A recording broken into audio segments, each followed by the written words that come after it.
My name is Pragyan, and I will be taking this session. Currently, I study in Georgetown University Foreign Service in Qatar. I have delivered this slide previously for Qatar Debate as well, which is an organization under Qatar Foundation that works for promoting debating culture in Qatar. So this session is about social movements, and in particular, I'm going to discuss about social justice movements in South Asia. But before I do so, I would like to mention that I am not someone that is an expert within this subject. There are a lot of different ways through which you can make sense of social justice movement in South Asia. This is just my interpretation of it, and I try to limit it within the time frame that we have and just deliver it to the best of our potential. Similarly, I would like to flag that,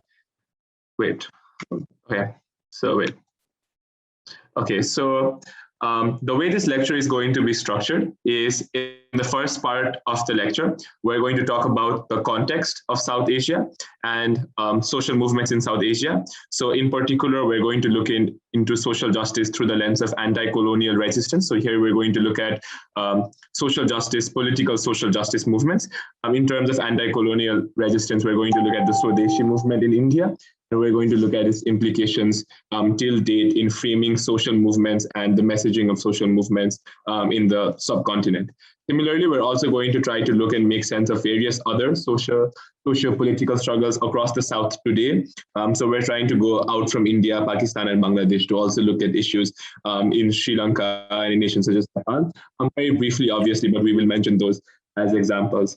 After that, we're just going to briefly discuss about what we can take out of social justice movements that we've seen in the South. And this is where I try to insert it in terms of like debating wise, so how you can use these examples within debates, in which debates these examples might apply, especially in relation to the nature of violent and non-violent resistance, where oftentimes people tend to mention South Asia. The second part of this lecture then will be more around the debates surrounding the structure of social justice movements, and in particular social justice movements in South Asia, how they fit into South Asia, and like the ways in which social justice movements strategize in South Asia. So we're going to look at a few important considerations there. The first thing we're going to talk about is social media, global interconnectedness, globalization, how that has impacted social justice movements, how that has impacted the character of social justice movements in South Asia. So there we're also going to discuss about the relation between the South and the West, the relation of Western social movements, how they come into the South, or Southern social justice movements, how they transfer to the West, just in terms of how movements that have similar ends, like for example, feminism, how they exist in the West, how they exist in the South, do they have similarities, do they need to differ? And so on. So that's the trade-off that we're going to discuss. Do we want to be proximate to the West? Do we not want to be proximate to the West? So I would want to flag that a part of this lecture can be construed as not being too debating centered, i.e. it's likely more going to be about content as opposed to it being about how it operates within debates and so on. But this is just so that you can have a brief understanding of how social justice movements have been formed in South Asia, or insights into how I make sense of it. So moving forward, the first thing that we need to discuss is what are social justice debates and why does this session matter, and what is like social justice debates generally. So the first thing that I want to note is that social justice movements generally talk about the importance of getting change. That might be through prioritizing something, using a particular strategy and so on. That might be on different levels. It might be on a systemic level, or it might be on an individual level. On a systemic level, it might be, I'm trying to go for, and it might be like revolutionary or reformist. So it might be, let's upend the system as a whole, let's change the system. In terms of reformist, it might be like, let's work within the system.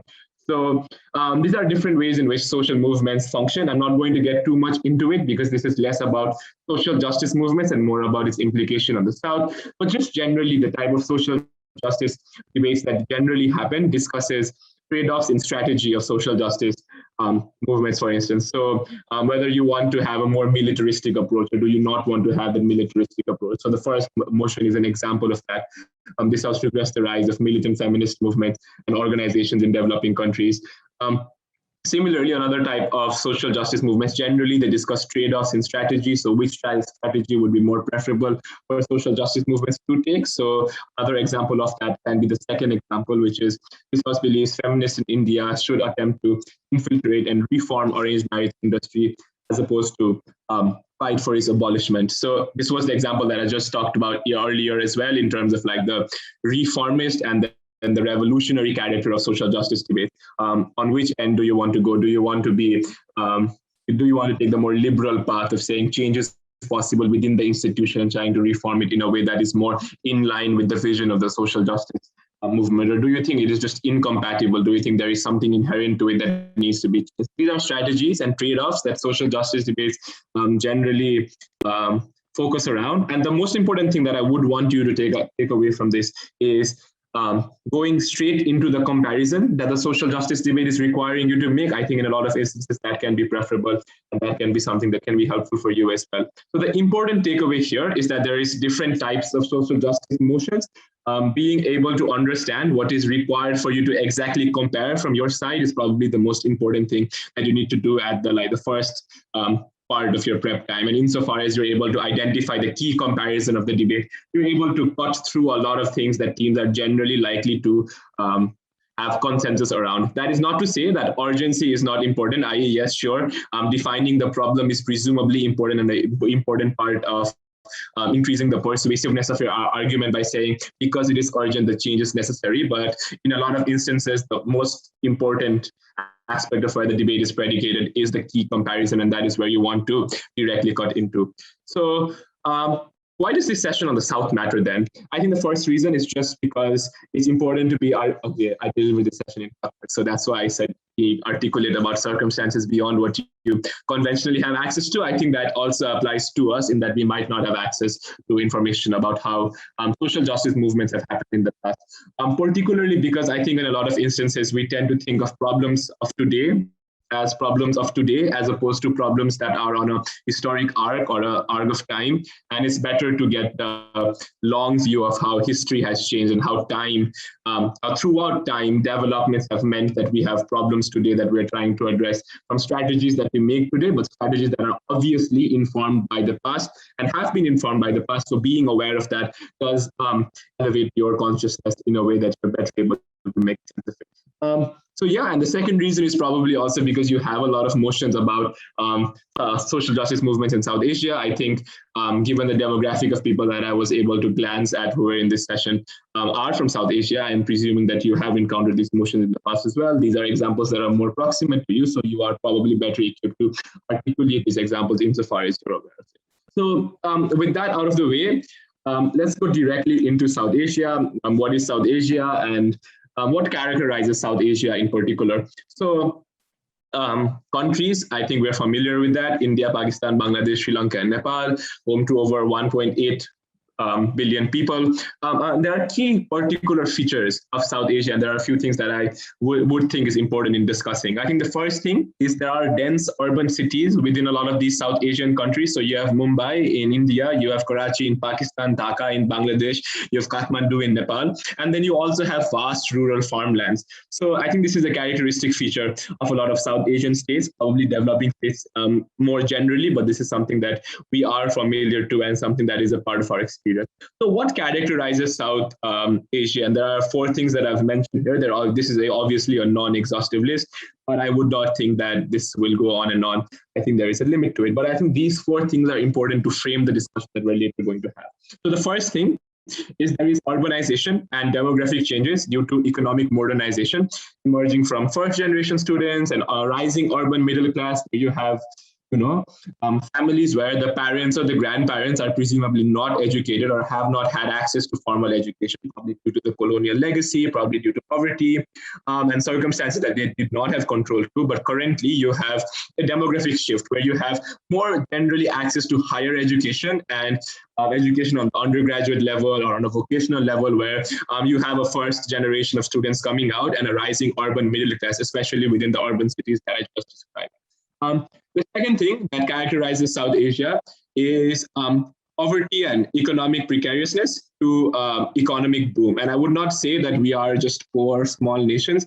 I would contend that there are nations that are experiencing economic boom, but still poverty and economic precariousness is a characteristic feature of South Asia.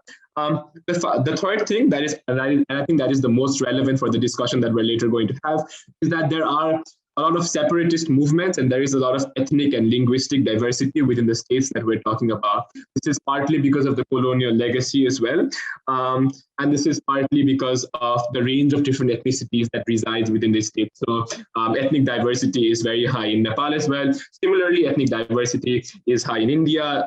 Religious diversity is high. You have linguistic diversity as well. There are different implications of this as well. So I'll just give you some very brief examples that can just oil your thinking, for example, or just probe you to think a bit more. So an impact of linguistic diversity, for instance, means a lot of people have primary access to their own language as opposed to the national language per se. So for instance, in education or in the workforce, there are certain issues that linguistic diversity might create.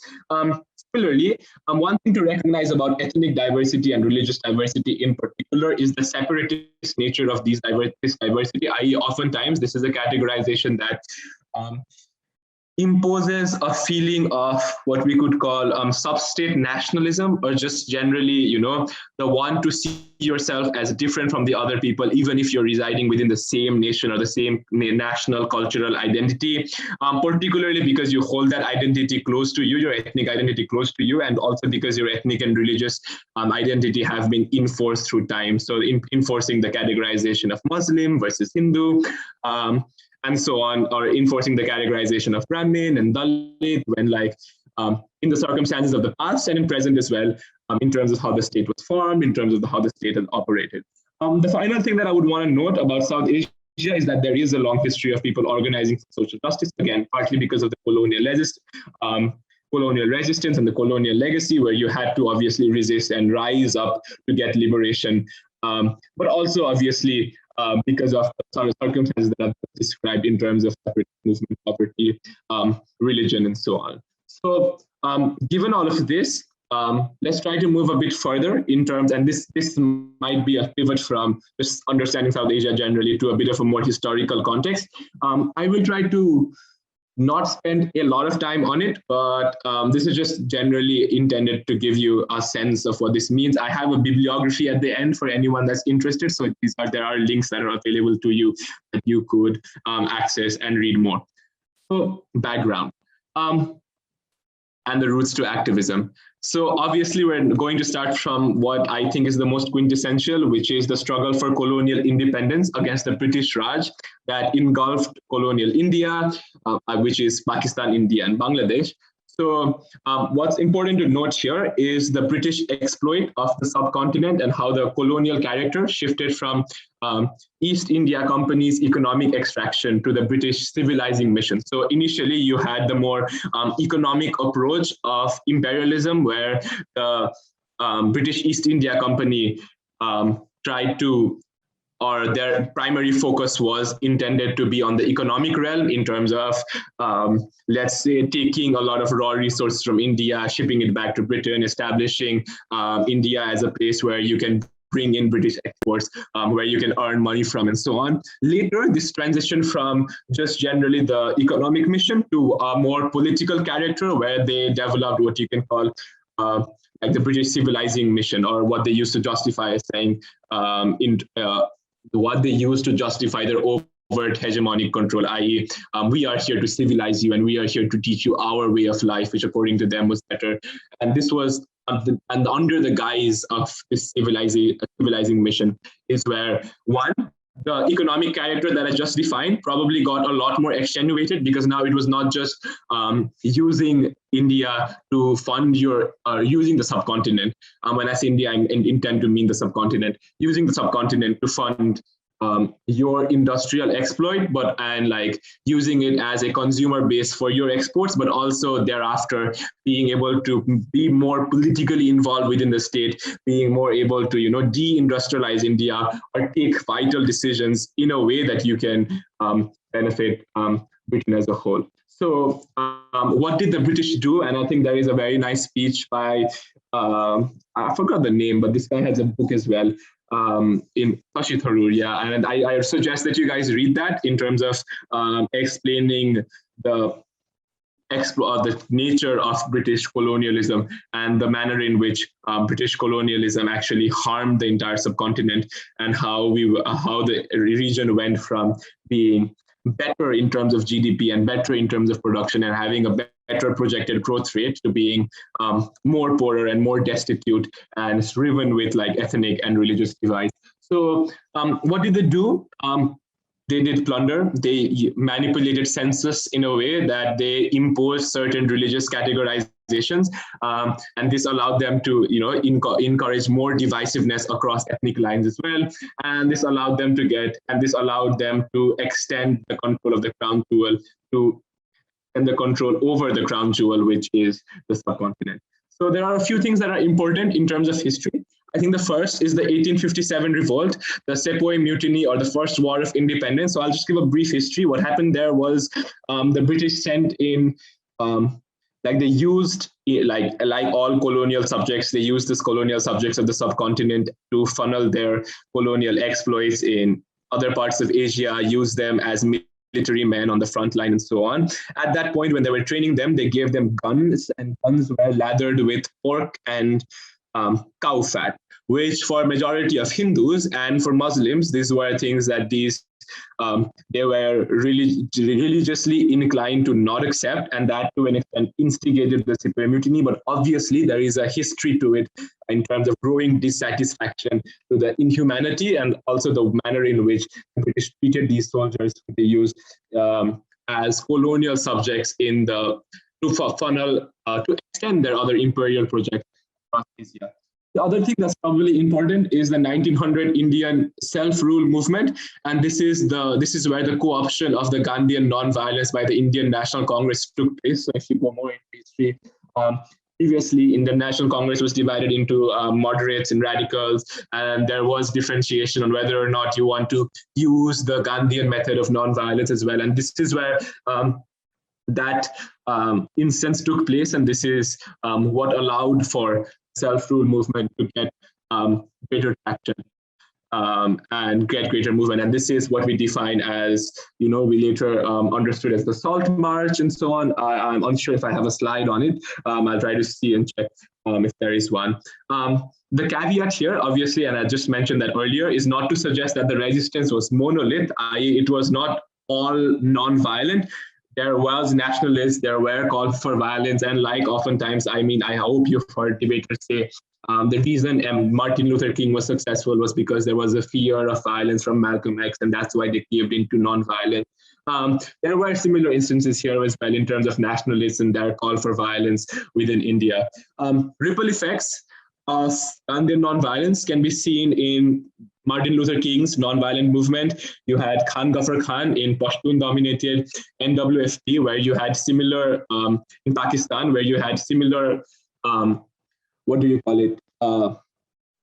movements that were framed along lines of the Gandhian non-violent resistance or the resistance that was deployed in that particular instance. So this just generally informs us about how social justice movements generally map across states and across boundaries and share strategies that is common today as well, where you see, strategies adopted in the West also being adopted here, strategies adopted here also being adopted there. So this was something that was a thing of the past as well.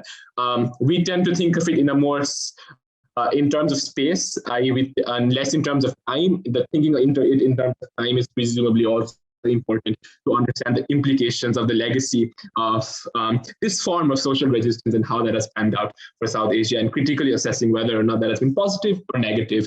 I think that was the motion of Smart Debate Opens Finals as well, about regretting Gandhian legacy of Gandhian nonviolence. So this is a recurring motion that you encounter in debating. So one way to think of it is obviously by having some sort or a surfacial level of understanding of history and how this has taken place. Moving forward, and in terms of like the tipping points and the routes to activism, or the tipping point that I presume led to the movement being successful, there were a few things that are probably important to note in terms of why this resistance was successful, because a lot of times we tend to conflate success and the movement being non-violent to success being a feature of the movement being non-violent, as opposed to really understanding the broad context under which that movement was operating. And this is where people tend to generalize that movements are successful just because it was non-violent, or it did not choose the path of violence, and make that conclusion. Obviously, making that conclusion the persuasiveness of that conclusion can be contended by having a better understanding of that particular instance, which a lot of times people use as a subject for analysis. So a few things that are probably important. The first, in terms of tipping point, was the Salt March. What thereafter was the Satyagraha, where Indian non-cooperation brought together people from different age and ethnicities, and everyone came out because this was, again, and a lot of people contend this, non-violent movements are more accessible because it demands less from people. Women, children, and people of all age and ethnicities can participate within non-violent movement, while alternatively they would have a higher stake in participation in a violent movement. This is an example of that. The Salt March brought together a lot of people from different ethnicities who were probably relatively divided than what they were in the pre-colonial stages, in pre-colonial Indian subcontinent. So what was the Satyagraha and what is the Satyagraha? In terms of the sense of the word, it derives, I think, from Hinduism, based on my understanding. It means Satyagraha. Satya means truth. Graha means holding it close, so holding truth as a value and holding it as close. So if you read more into the religious side of Gandhian nonviolence, there is an axiom of how it cuts into truth and freedom and these things, and how it relates to religion, and how that was a motivation for people to join, or that was a source through which this understanding was derived. Satyagrahas exist today as well. In a lot of instances, you have Satyagrahas being attributed to non-violent movements, people not eating food, so hunger strikes and so on. So basically, we're trying to hold to truth, which is not what you're making us live in, and there is a life that is different from it. So, and like Satyagraha, in terms of holding it close, also like connotates commitment. And I know I'm digressing from the topic, but just in terms of the commitment that I'm trying to describe here, it just means holding truth close to you and holding the values around truth close to you. So I am to assume that people have heard the quote of if someone slaps you in one cheek, it's in the other one. So something very similar to it. So it means a conscious engagement to non-violence within your brain, in that you choose to not engage in non-violence. So this is different from not act. So like in the religious or in the sense of Satyagraha, it is different from not engaging in non-violence because it will harm you, but just not engaging in non-violence because that is the more powerful decision to make. And in some texts, Gandhi made this distinction, I think. It's better to act in violence if you are acting in non-violence due to cowardice. It's rather preferable to act in non-violence as a mechanism for you to project your power, in that you choose to commit to non-violence consciously, as opposed to you committing to it because of your circumstances. I know I've digressed a bit here, but I just think it's a thing that you can take away from this discussion.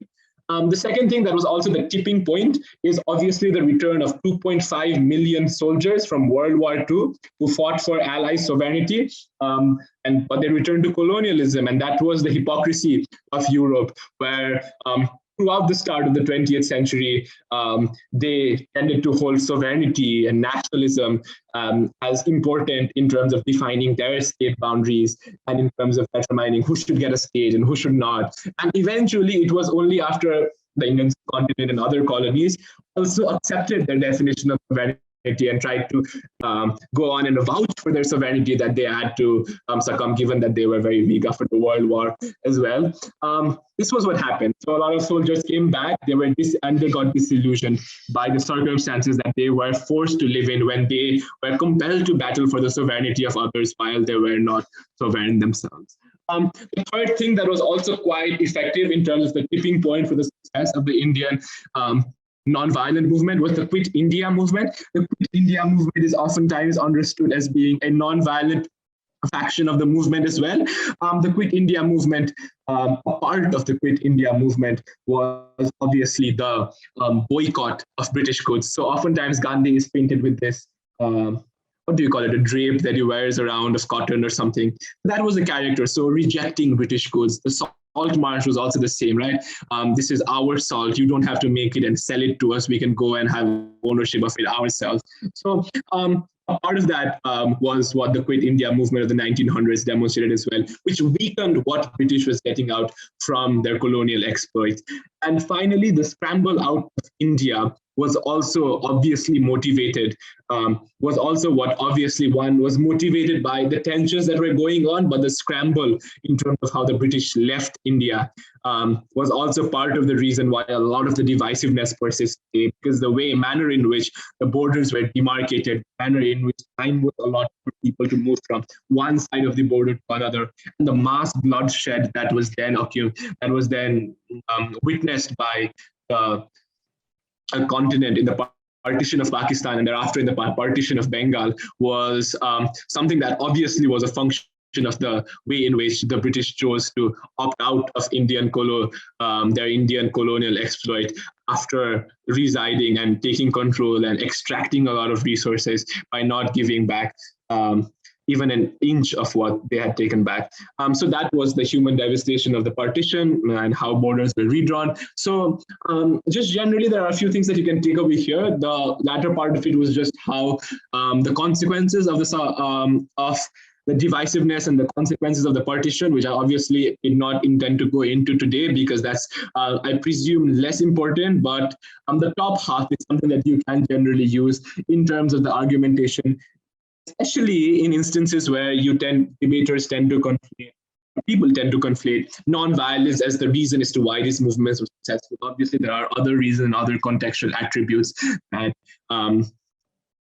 undermine the persuasive capacity of that claim or the persuasive capacity of that conclusion. So with that said, what are the protests and contexts today, and how do they relate to the colonial experience? Do they relate to the colonial experience? I alluded this earlier. So the first obvious issue is the issue of partition. So borders dividing the Pashtuns between Afghanistan and Pakistan, the Bangladeshi secession of 1971, so borders there, the issue of Kashmir, internal ethnic conflict, interstate conflict. A lot of these things are motivated by the manner in which the borders were demarcated between the states, the manner in which one state was differentiated from the other. So oftentimes you see border firing between India and Pakistan, and you have debates about the independence of Kashmir, or debates about where does Kashmiri allegiance go towards. These are things that are presumably important. Like Britain has left a very long history of drawing borders randomly, even to the extent that they drew one apparently on a napkin. So of states. And so I think this is relevant. So a lot of the issues that you see today, especially ethnic conflict, are oftentimes result of the partition and the effect that the partition has had, because it enforced certain ethnic categorizations as defining characteristics of some states. So even for those that were left behind within those states, or just in terms of extending the ethnic or religious identity within the national identity, these things played an important role, and they also motivated the interstate ethnic conflicts that you see, and the conflicts within those internal ethnic conflicts within those states as well. That's one. The second thing that's also presumably important is the recent emergence of what we could call populist right-wing politics. So where you see a lot of people voting in anti-secular, anti-minority governments with an increasing crackdown on political dissenters, where they're trying to attempt to impose a very monolithic conception of what was once a very diverse region where people did, to an extent, live together. So obviously, again, so I assume that you can now see the continuity a bit more clearly, given that we just spent some time understanding, or just very superficially running through the history of the colonial resistance and the colonial experience. So a part of what this informs us is also in terms of why presumably they were more palatable to the rhetoric and narratives that these populists in question subjected them to.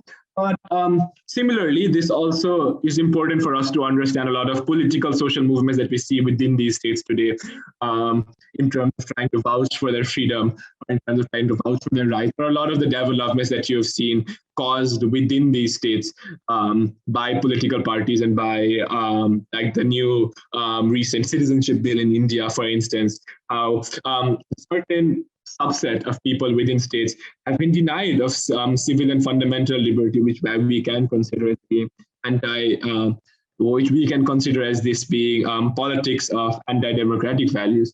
So that's one part of it. Then the third part of it, and again, this also obviously relates to the first two things that I've just talked about, is sectarian violence. Sectarian violence basically means trying to, again, as I previously alluded, sub-state nationalism, or trying to go for your sect or your ethnic categorization and trying to call for independence, for instance, or call for greater independence, greater sovereignty than what you have right now. So those two things are different. A part of it might just be a nation of my own. Another part of it might be greater sovereignty within the manner in which state is structured right now. So greater freedom in terms of elections, in terms of cabinets and parliaments, your own state decisions, and so on. So what are the things that we can just list as examples, and things that you guys can go into and read more into is probably the circumstances of Baloch and Pashtun minorities in Pakistan because of how the border has been drawn with Afghanistan. The circumstance with Tamil and Muslims in Sri Lanka, the long-standing history of conflict there. Obviously, of course, the circumstances of Muslims in India and Hindus in Pakistan. So that's another part of it that you can think about.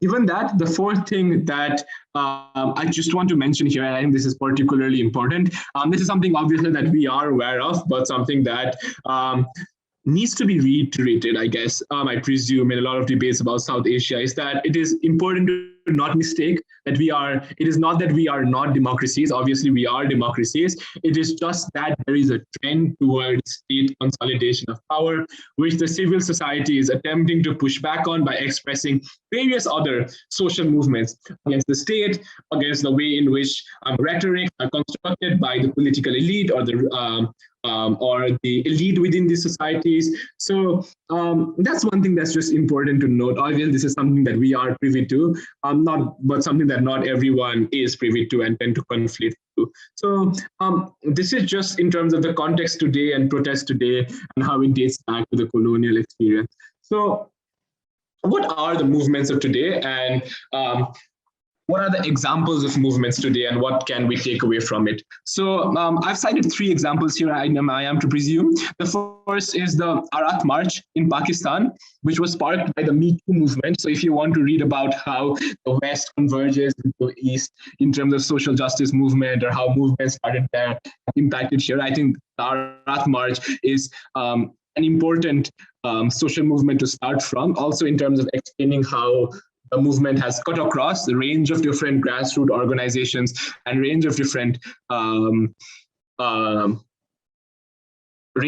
experiences that women in particular share within the general Pakistani experience, and how it has actually been successful in terms of furthering certain ends there. So that's one thing that you can read into further if you want to look into those types of debate.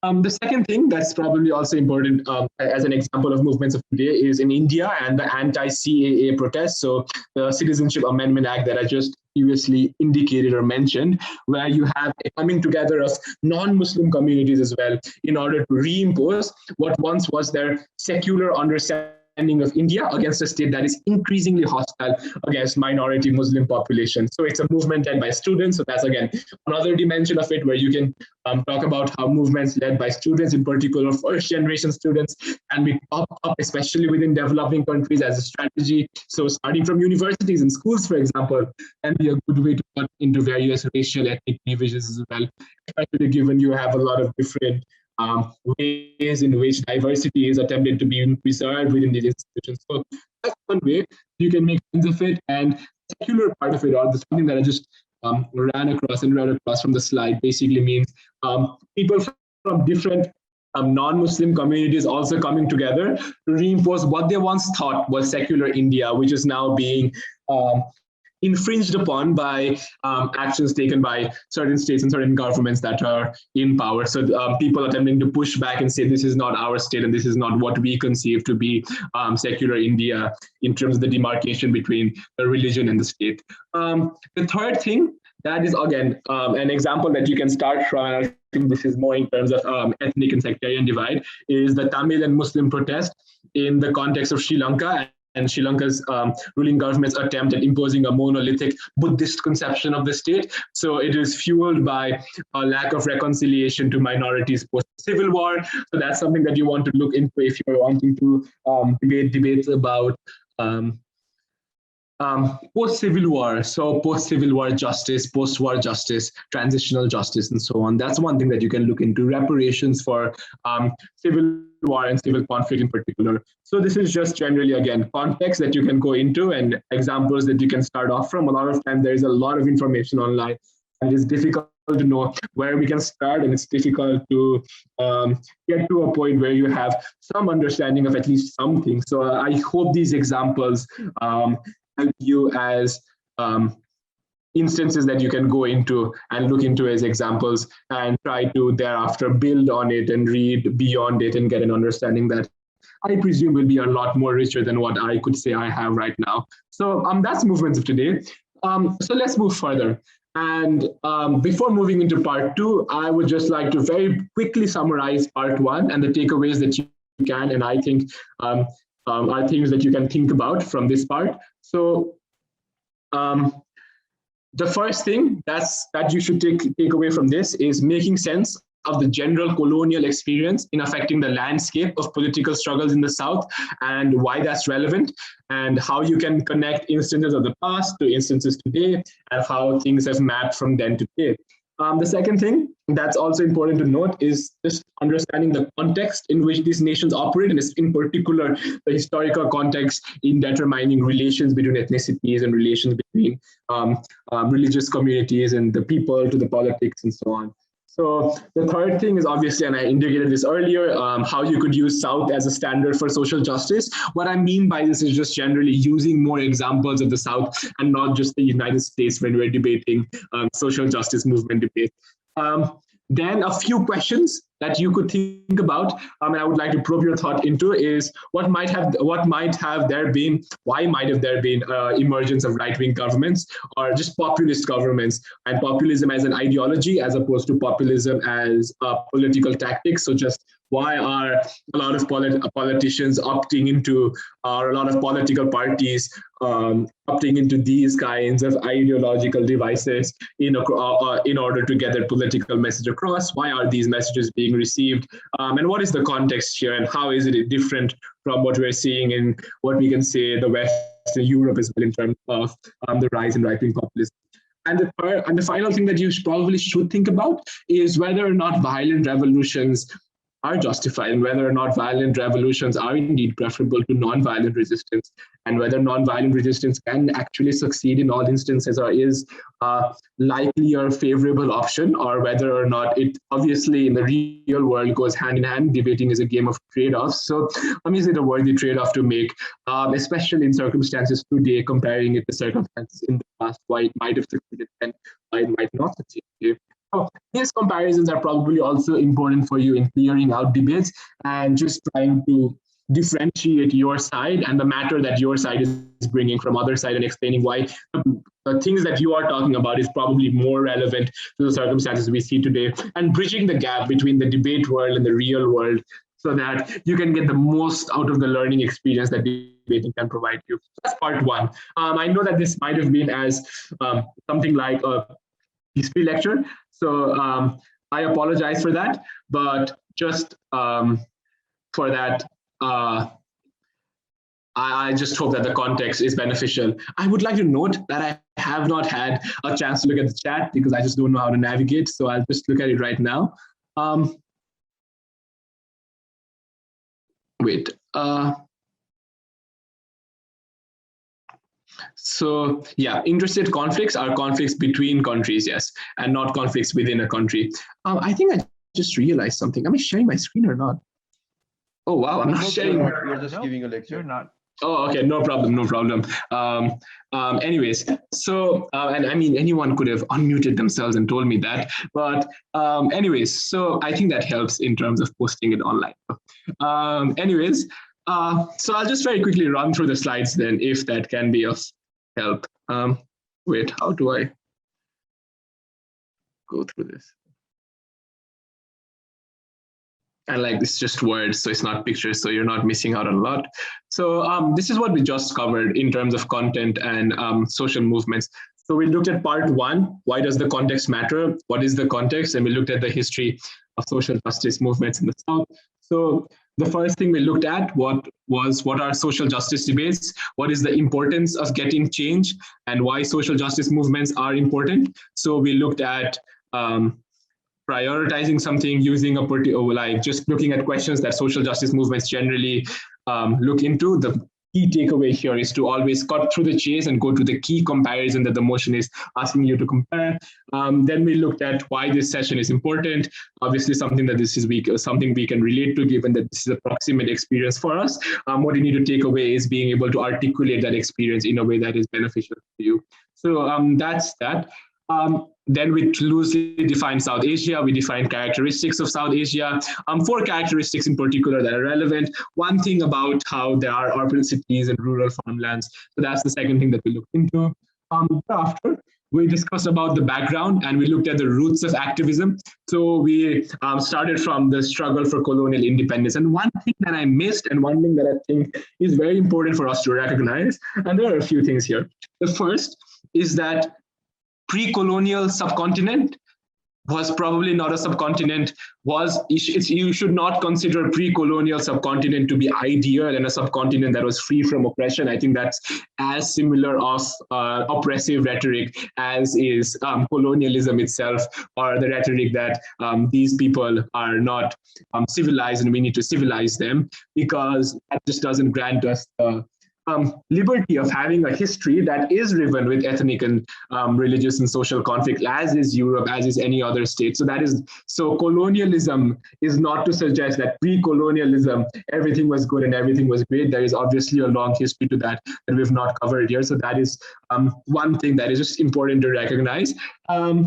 And the second thing that's important to recognize is that we're giving a lot of emphasis to colonialism in terms of shaping relations today, as opposed to pre-colonial history. I am of the opinion that colonialism does matter and does indeed affect history in a very significant extent because of the way in which it engulfed and thereafter shaped a lot of political circumstances within the state. But that is not to say that political organizations and institutions were not present before colonialism as well.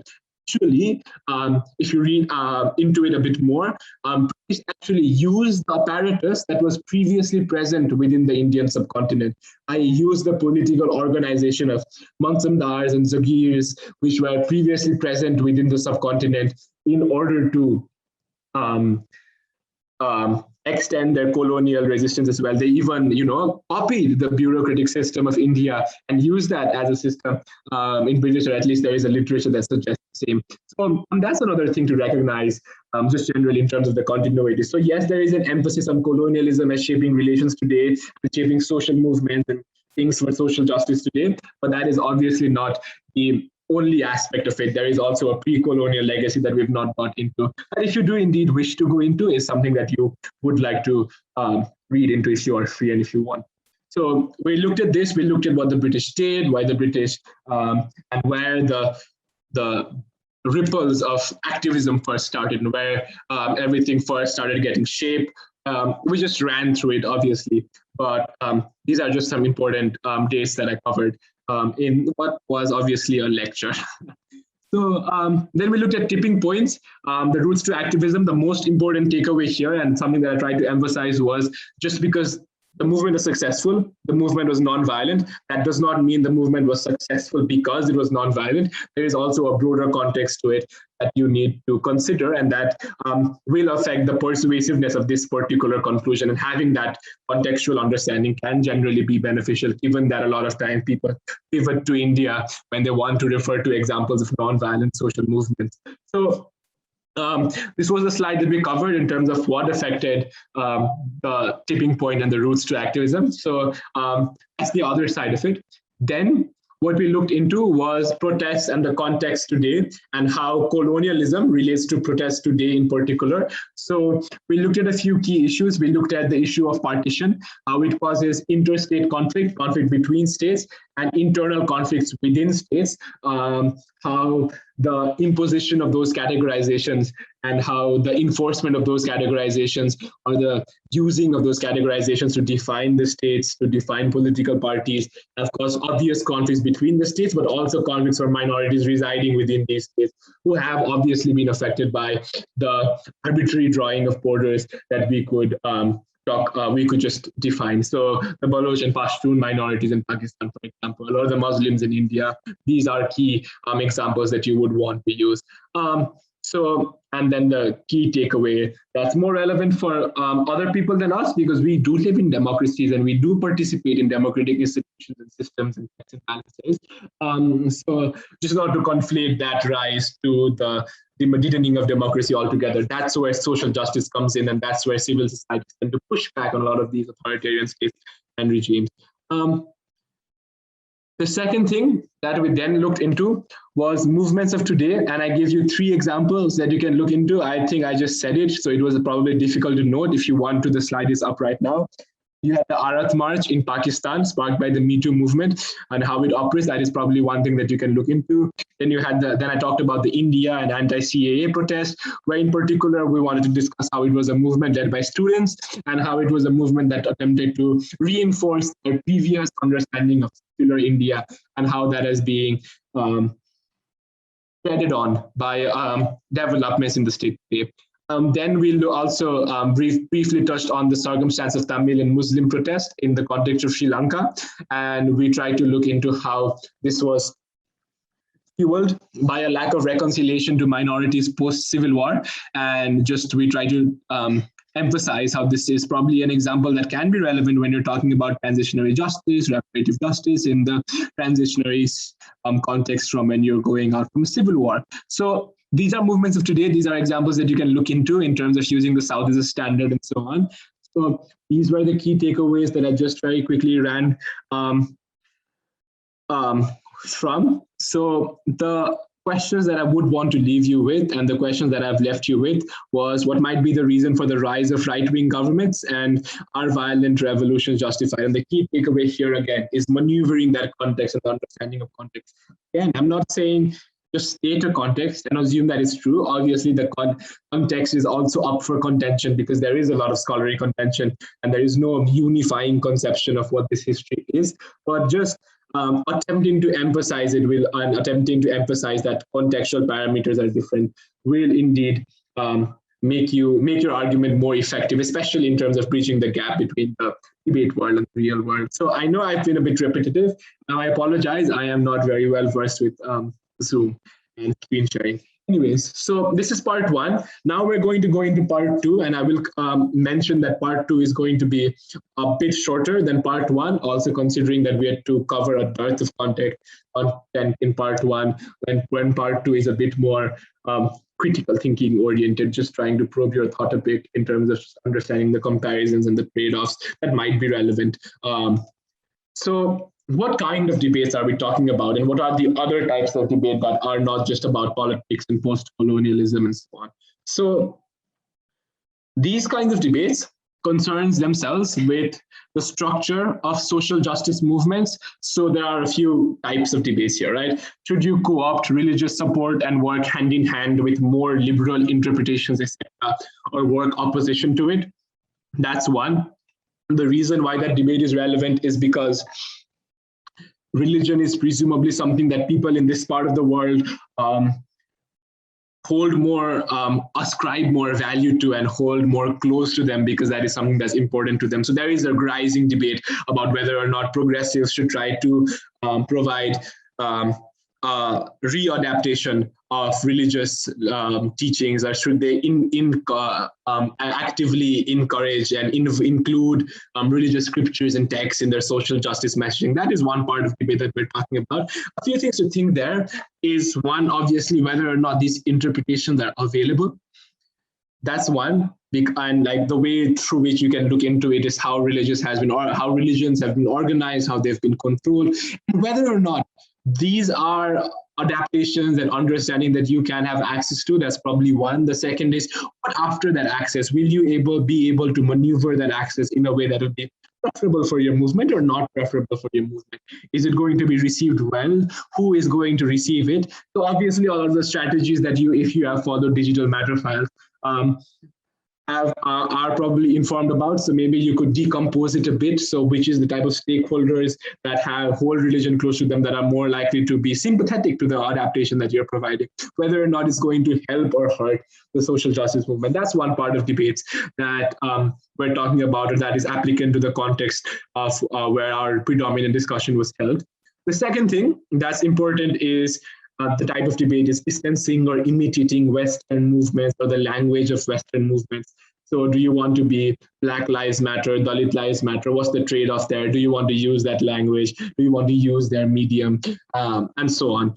The third thing is about, like in terms of social movements, should we split the global south from the west? So how does movements here bring funding? Will it help? What is the difference in cultural norms, and will cultural norms and the differences in cultural norms be able to sustain? Because obviously cultural norms, like legal norms, also sustain certain kind of expression. Some cultural norms have greater degree of greater ability to sustain certain expression, while others do not. So will it be beneficial or will it not? This is obviously a debate that comes after the second question, which is distancing or imitating the West. What do we lose?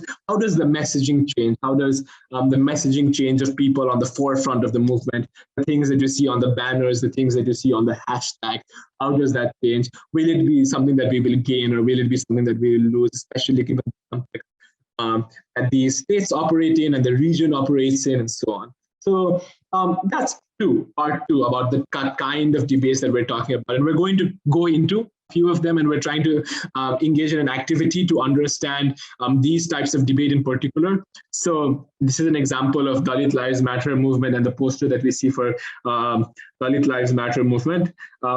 It doesn't have the hashtag of Dalit Lives Matter, but I think it did.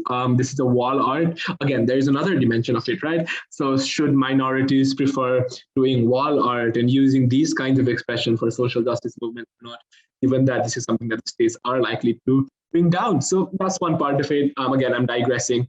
That is just to show that there are a range of different examples and experiences that you have around you that you can use within debates, and you can use when you articulate points and you can make arguments, and when you're reasoning, and you do not have to be solely dependent on the West or examples from the West. And I hope that this is something that you'll be able to take out from the session today. So we're going to look at social media, global interconnectedness, and we're going to look at whether you want to embrace strategies of the West or whether you want to distance yourself and pivot away from the strategies of the West. So a few things to recognize with social media and global interconnectedness. I presume that this is something that all of us are privy to. We know this. This is something that we experience on a daily basis. But that is not to say that these are, but even given that, it is still something that you can consciously use in debates and maneuver in a way that can be favorable to you. So in terms of social media in particular, the pace of information spread, platform that American media provides, growing concern for Western social justice movements like that expressed by the BLM, how it cuts across people and the way in which a lot of people engage with that content, even if they're not part of that region as a whole, because that social justice claim is important to them. Obviously, it is presumably important for all of us here as well. So that's one side of it. So just generally in terms of context, right? You see the hashtag everywhere, irrespective of which country, which region, which ethnicity, and so on. So there's increasing conversation around issues such as police brutality, the language through which social justice is expressed, and so on.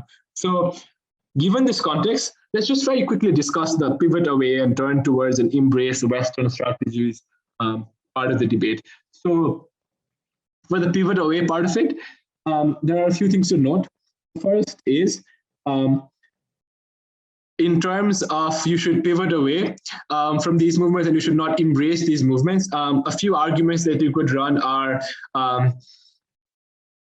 you can, if you choose to adopt that language, if you choose to adopt that rhetoric, then one, it's conducted through a medium that not everyone has an access to. It's conducted on a platform that not everyone has the ability to understand the norms and intricacies of, right? You don't know, like, how you should, how you can, like being able to access, engage in social justice in the online space is obviously contingent not just on access to the online space, but your ability to navigate yourself within that online space of social justice debates. And that might be something that people are not engaged with, something that only Americanized progressives are engaged with. There's likely going to be a cultural backlash against it as well by saying you are imitating the West, you are Americanized, and that might actually hurt social justice and the claims of social justice as opposed to help it, because these cultural backlash can in instances, and you can describe reasons as to why they can actually be effective and can indeed bring down the pace of change of these movements and actually hurt more as much as it could help. So that's one. The second, obviously, is the entire accessibility concern about how it's expressed in English, how it's expressed on social media, how local grassroots associations get less platforms and they're crowded out, and why that's problematic as well. So this part of it is just a means of engaging within that particular frame of social justice debate. I've indicated it earlier as well.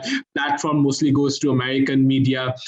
American media provides the platform, but in American Western media provides the platform. In a lot of instances, they are the ones that are likely going to get those platforms and be able to access those platforms.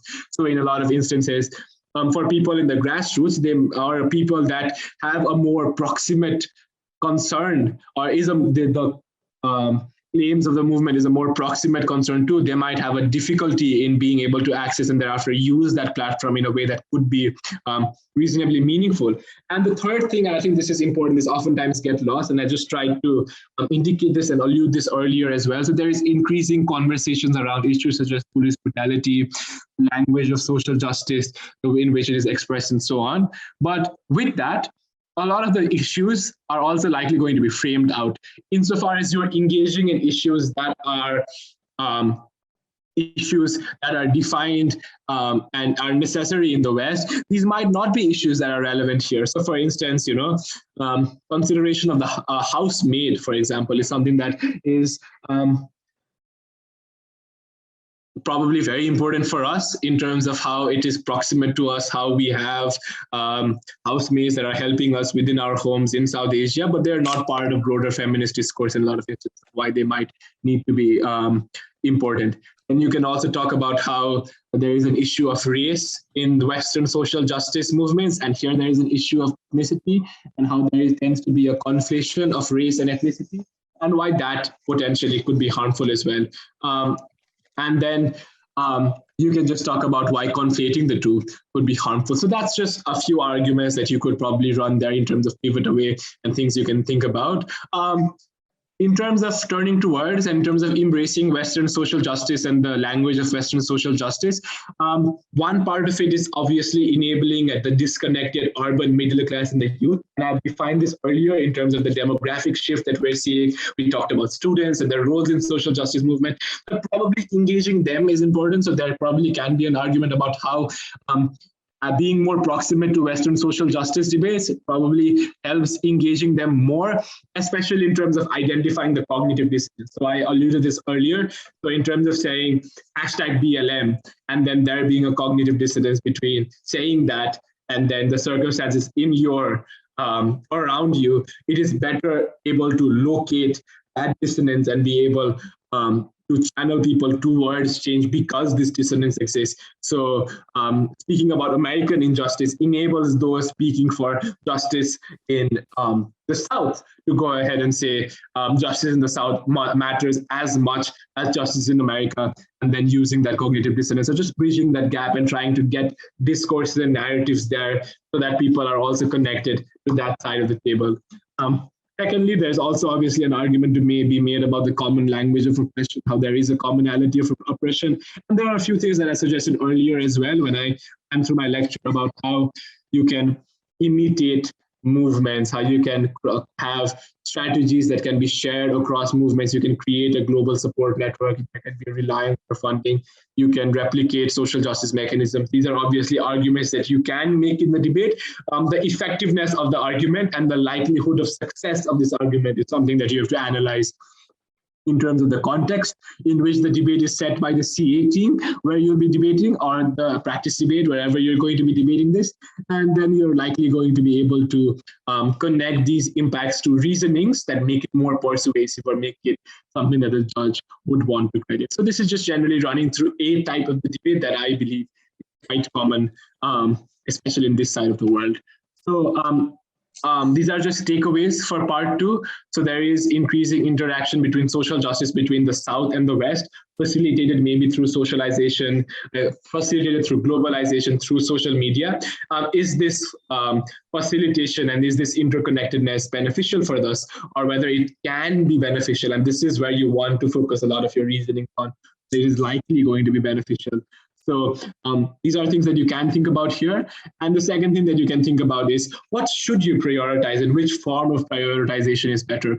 And especially, don't just think about which prioritization is better, but also think about what you lose by prioritizing something over the other. And that is the other side of the comparative that the teams often is, i.e., teams oftentimes tend to focus on you should prioritize because of X, Y, and Z, as opposed to also completing that argument and focusing on X, Y, and Z might lead to these trade-offs, but these trade-offs are likely going to be justified as well. So what do you lose when prioritizing something, and why is that loss preferable, and why is that loss beneficial, or why is that loss worthy? That's also a conversation that you would want to have, because these are all 3 different ways in which that trade-off can be justified.